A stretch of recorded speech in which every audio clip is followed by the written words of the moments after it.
Hey, greetings, Fright Nights and Monster Girls. It's your old pal Count Jackula from the planet Dracula, and I'm just uh, I'll be honest. I don't even know what I'm doing. I just really felt it necessary to thank everybody for sending words of encouragement this holiday season. If you've been following me, it's just been pretty rough. You may not know the details, but you know, holiday season ain't all like great for me. And it's nice to know that a lot of people cared. And it's nice to know even more that there were a lot of people who shared that kind of sentiment. Like, oh, God. Like when I get in a bad mood, things are pretty bad. Like, what do I do? Well, sometimes I listen to I'm like an '80s punk turned '90s goth. So like I listen to a lot of Depeche Mode. You know, gotta get down with the mode. They capture depression and alienation really well. Probably better than almost any other band I've ever listened to. By and large. Um, but I really wanted to thank everyone for their holiday messages to me. It means a lot. It really does. And I was originally thinking of like actually doing a Christmas video, but I really decided against it. It I was originally going to do Silent Night Deadly Night 5, which is my favorite, but it turns out Brad Jones already did that this year, so I'm actually kind of glad I opted out because I think that would have been a little too much Silent Night Deadly Night 5 on Channel Awesome. Um, if you're not watching Cinema Snob, you probably should. Good show, good guy. Um, but I wanted to thank a few people.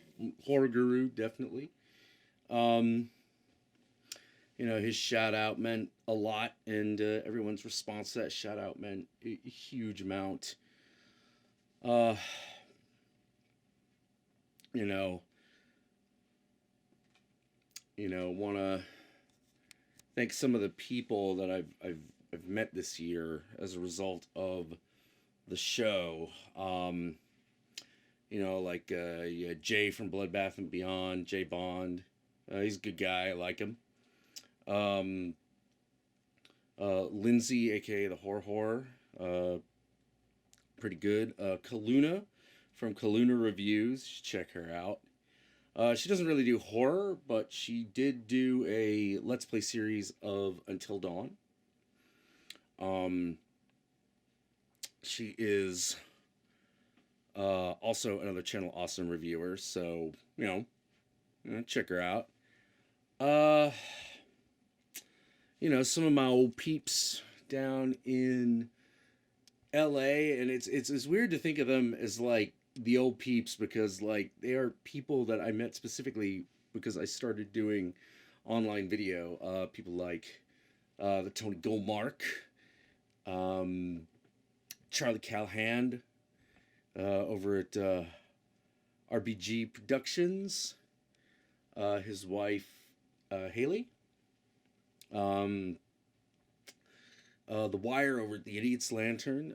You might recognize all these people appear in Tony Goldmark's videos. So that's if you haven't seen their individual shows, that's probably where you're gonna find them, and you should definitely check them out. Art the Knowledge over at Quest for Knowledge, Quest for Geekdom.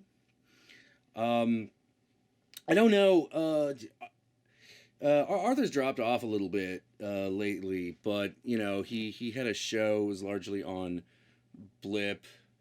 Um, he's still on Twitter. I don't know if he's really making videos anymore, but if he is, like see if you can find him. Arthur Knowledge, Quest for Geekdom, should be on some of his episodes. Should be on YouTube. He's been on my show a few times. You know, like you know, any time there's like a gay joke, he's one of the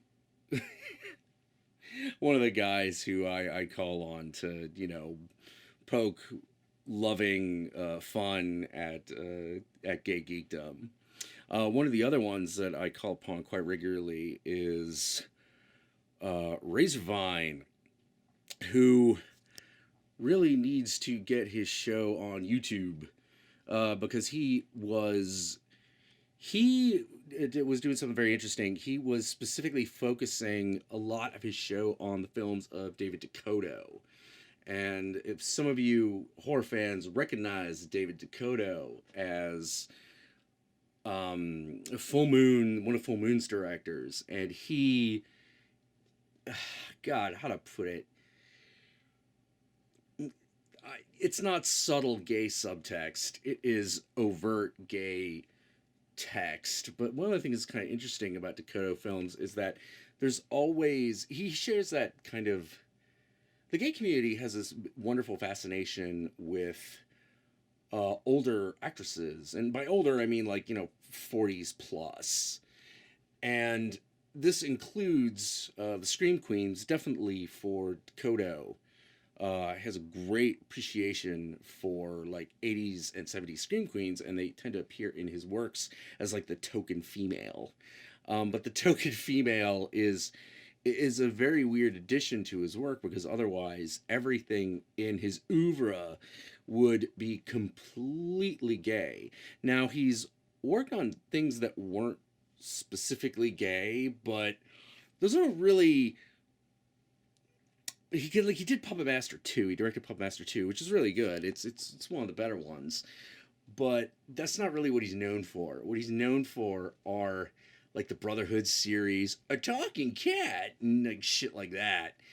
And as much as like any of us might rag on Dakota for the quality of his films, I don't think we can really fault the man for his desire to make films and film exactly what he wants. We can only really criticize his production budget. I mean,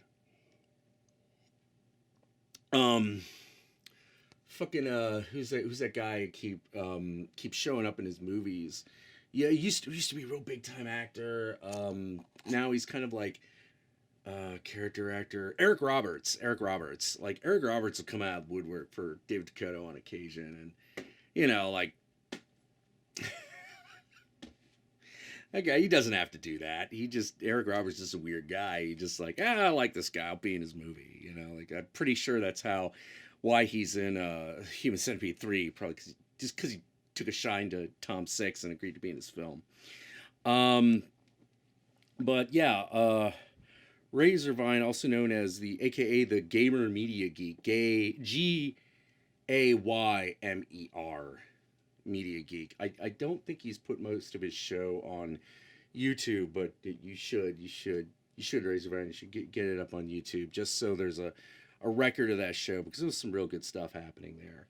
And you know, even if you know your professional life prevents you from, you know, making more video, there should at least be a record of like the ones you have done, because they're pretty good.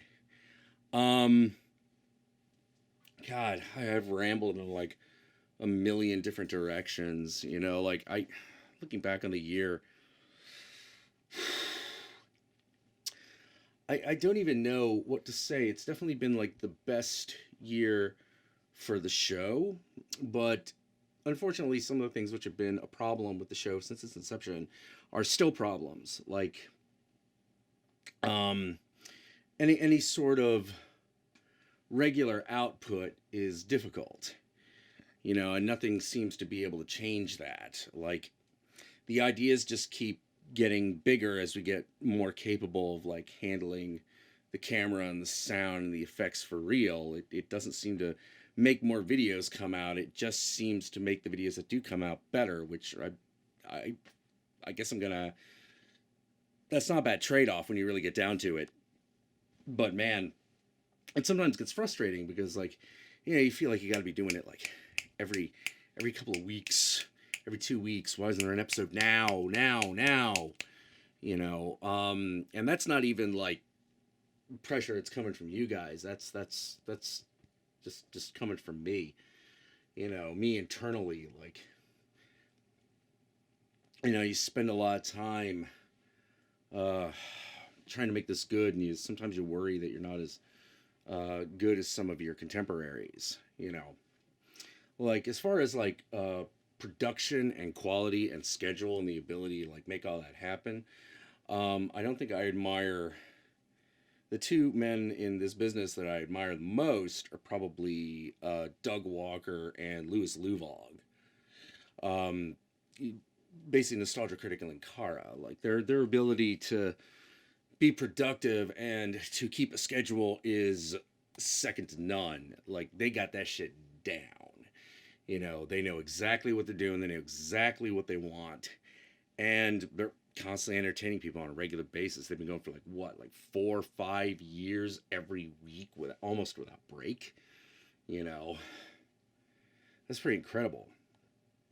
But unfortunately, like I'm a little bit closer to uh in production regularity, a little bit closer to like like Jontron and Spoonie. In good months, the Angry Video Game Nerd. But those were not guys who did everything absolutely every week, video, same video type video on the reg. you know and I've always been wondering why that is. I don't really have an answer, like why these things take so long. I mean, I know that like, you know, personal issues like depression, anxiety take a huge amount of time to manage, and that's part of it. But I know paper just got delivered. But I know several people that have those problems and can do it regularly. But so I don't know what the secret sauce is. Um, I want to. God, how did I get on this topic? Ah, fuck that. Okay, so I want to say Merry Christmas to Tony and Charlie and Haley and Morgan, aka The Wire, and Arthur and Razorvine and Gray. He knows who he is. And Josh and Kaluna, all the people over at Channel Awesome that I've gotten to know. Jay Bond, all the people over at Crypt TV, Horror. Like you've made my year pretty good. It's been pretty awesome. And I really, really, really appreciate it. And you're probably getting a little nauseous watching this background move and spin like this. Ooh.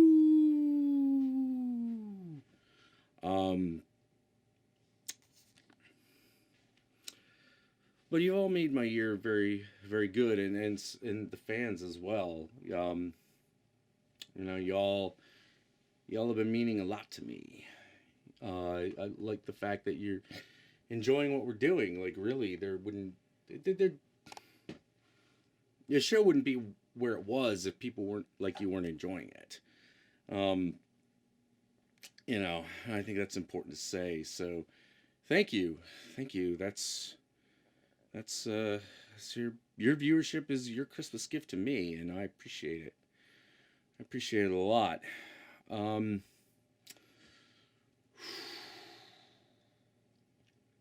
Man, I want to say Merry Christmas to my brother. Uh, my brother Will. He is one of the greatest guys that I know. Keep up the good work. Don't let the critics fuck up your day in the sun. Because he works very hard. He works in video game, and he works really, really, really hard. And some of you may if you ever at a con and there's a guy who sounds a lot like me, looks a little bit like me, come up, say hi. Like my brother. We'll tell you a few things about him that I think a lot of you would be very, very, very interested to know. Such as where he works and what he's worked on, because you know what he's worked on. You all know what he's worked on. And I really, really, really admire him. Whew, man, he's coming along in the world. Um,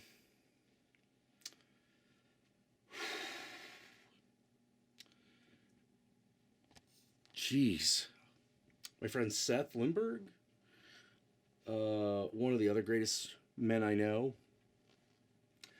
I think we've been friends for, oh Jesus,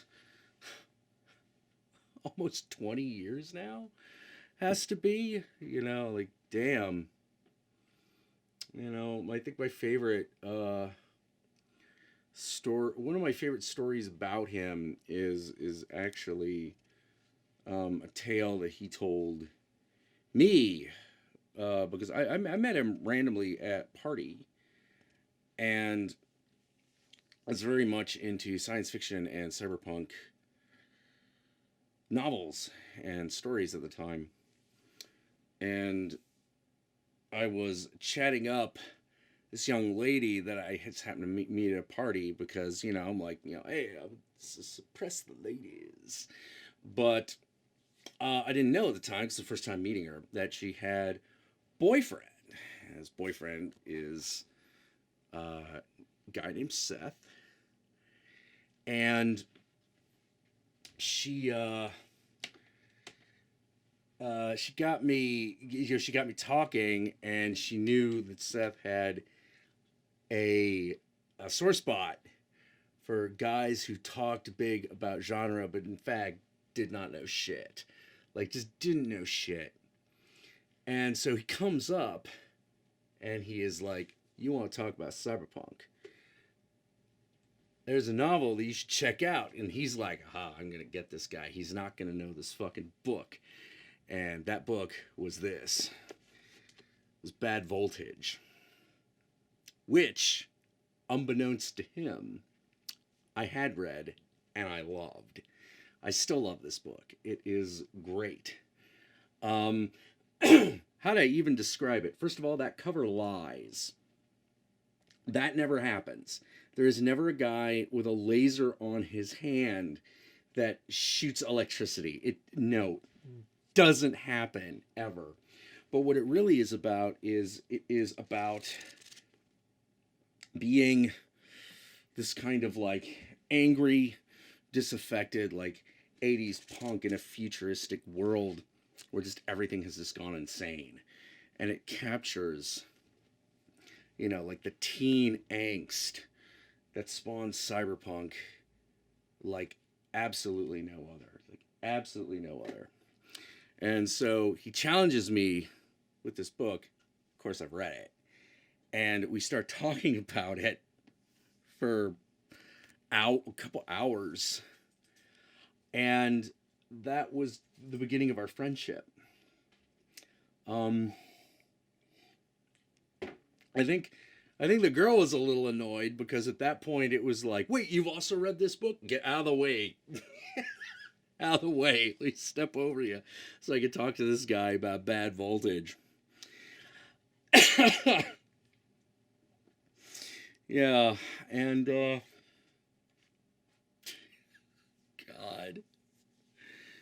me and Seth, we've done so much stupid shit together. God, so much philosophizing, so much idiocy, so much just what the fuckery. Like, what are you guys talking about? Look, we're discussing Seth's telling me all about necromancy and its place in the 1600s political arena, because he's very, very, very, he's a man who is very interested in the occult from a social and historical perspective. Like, has it how did it affect ye olden times and even ye modern times? You know, and the guy like knows more about that kind of stuff than I think I ever will. And really, really, really, really, really smart guy. One of the smartest guys I've ever known. I want to say Merry Christmas to him. Uh, let's see, who else? Also, well, let's see, Merry Christmas to the Countess. Although she's gonna know that before this video goes up, but still, it's worth mentioning. Um, I've known her for, you know what? I'll save that story for another time. Um, that I think this video has gone on long enough, and we've been spinning, spinning, spinning.